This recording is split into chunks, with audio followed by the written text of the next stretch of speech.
осы бүгінгі біздің тақырып яғни аштықтың тақырыбы сібір шамшырағында. негізгі сабақ ал енді сіздерге стикер берілді. стикердің атын қарайтын болсақ мына жерде бір дүниенің бір заттың немесе бір құбылыстың аты жазылған. сол стикерді бір қарасаңыздар бұл бірақ зат пен дүниенің атын айта алмайсыздар, оның қызметі қандай, сипаты қандай, соны айтып оқушылар сіздің не екеніңізді, кім екеніңізді табу керек. кім бастайды бірінші? Есай. қазір осы жақта бар. оған мақтар салып. Сөке.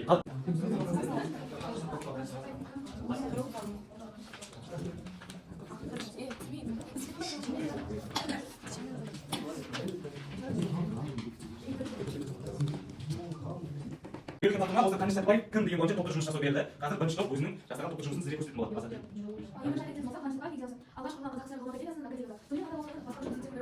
қаныш сәтбаев иманды отбасы мектептері ол жерде өскен және балалар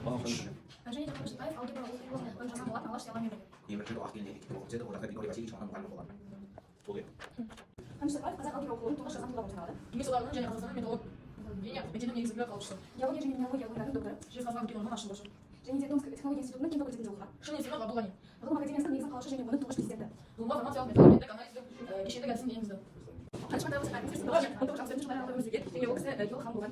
оның екінші есімі азат айтып қойған есімі абдулазиз және абду деген сол арабша аударғанда қол ауғазиз деген атау яғни аударған қол деген мағынада көзделеді. оны алда ғаныштай деп атап кеткен және кейін келіп ғаныш деп кеткен және осы мектептерде жазда қаныш дегеннен оны қаныш деп кетті. ол кісі қоғам қайраткері болған, профессор болған, ғылымға деген үлкен жаңалықтың көші. Келесі тақырыбы мына шардың ішінде сіздерге жазылған бүгінгі сабақтың қорытынды сұрақтары бар. осы шарды қақырмен оқушыларға беремін. ішіндегі мына шарды жазып ішіндегі сұрақтарды алып сіздер жауап беру керексіздер. ал тек несі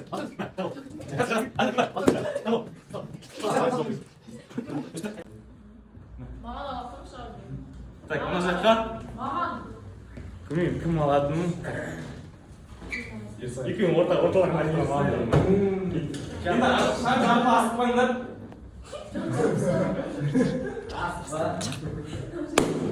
қағазды алып соған ішіне сұраққа жауап бересің. так сіздер